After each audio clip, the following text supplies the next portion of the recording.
When Blizzard makes a big announcement, the gaming world pays attention. I still don't think if I had a TiVo right now, I'd go back because I think they're saying no, they are excited. Whatever. After months of speculation and rumors, the company finally dropped a major announcement in Korea over the weekend. Starcraft 2, almost 10 years after the original dominated sales charts, the house that Warcraft built announced a sequel. Now, some fanboys squealed in delight, others cried foul, and we're here to dissect the excitement, folks. It's The Loop.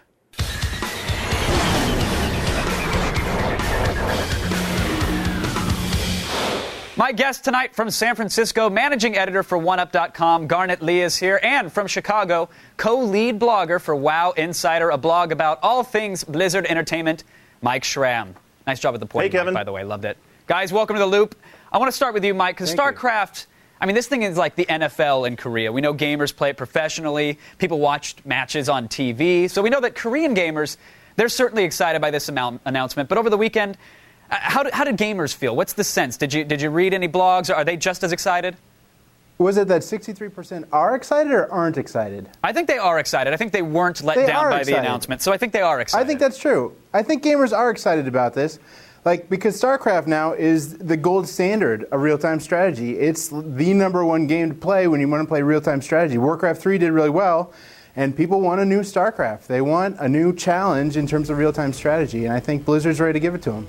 Now, Garnet, it's been 10 years since the first StarCraft was released. 10 years. Obviously, they weren't creating a new race for the game, apparently. So what took them so long? Why the long wait? Well, I don't think it's a matter of wait as much as, you've got a company there that is trying to do a lot of different projects at once, and it's a matter of where do you put your eggs, in what basket. But Kevin, you got to listen. We've already said it. It's 63% that aren't interested right now. And yeah, StarCraft might have been the gold standard for RTSs 10 years ago. There've been a couple of games released since then.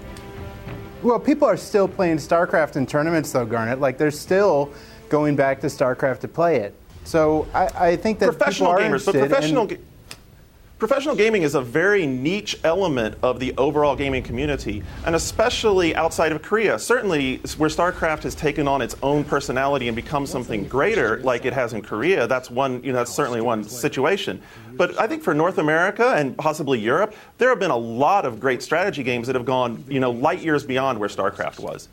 Yeah, well, the opposite side of that is that as niche as professional gaming might be, it still is a huge segment of the game population that actually watches that stuff and is interested in what people are doing. I used to LAN Warcraft 3 all the time with my friends, and if StarCraft 2 comes out, I think you're going to have a lot of the same type of thing happening. Well, Garnet, we've seen a little bit of the gameplay over the weekend. We saw some of the game in action, and I know they're saying it's pre-alpha, but it looks very similar to the original StarCraft. So aside from the graphical updates, is that what fans want? Is this just fan service for those professional gamers and the Korean, allegiance of gamers? Well, Kevin, what are they going to do otherwise? They really can't break that, can they? You're here to have a situation with a game that has taken on a whole other level of existence. And if they were to break that, they'd be sacrificing this great game base. And it does really work. Let's keep in mind, StarCraft did set the standard for having different races that were balanced against each other. And that was what people got excited about, was that if you played the Protoss, they played one way. If you played the Zerg, they played another way. And it was all balanced. And you had these great battles. And Mike, is this going to bring any new players, though? Because it sounds like, I agree with what Garnet's saying. You can't fudge with the franchise too much, or else you'll alienate your current huge fan base. But from what I see, I don't think this is going to convert people necessarily, is it? I think Blizzard is the king of real-time strategy, so they do, to a certain extent, have a formula that they don't want to mess with. But on the other hand, they broke out all kinds of new things with World of Warcraft. They had the Heroes gameplay in there, and they had all kinds of new stuff.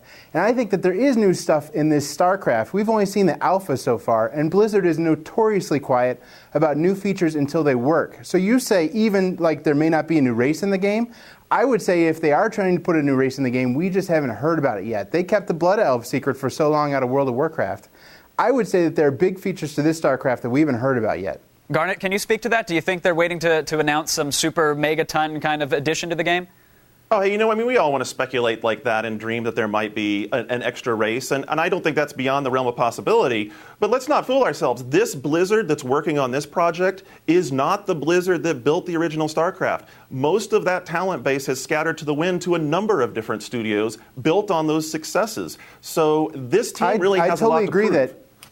I totally agree that this Blizzard that's building StarCraft 2 is not the Blizzard that built StarCraft 1. They're a much more experienced Blizzard. They're a Blizzard that has the top PC game of pretty much all time.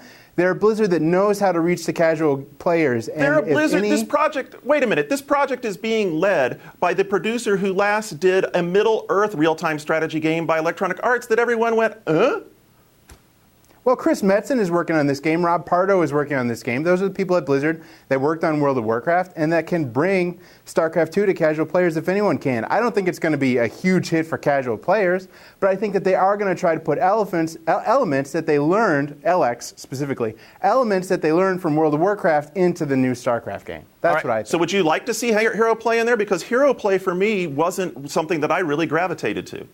Well, look at, it's a joke now, but look at Defense of the Ancients. I think that's a big deal that Blizzard, I think, is going to try to capitalize on, that they're going to try to pull new things like that in there and try to make that part of the game. I think that they're going to experiment I want to bit. get to the final word here very quickly. Garnet, are we going to see StarCraft 2 in 2007? Is that possible?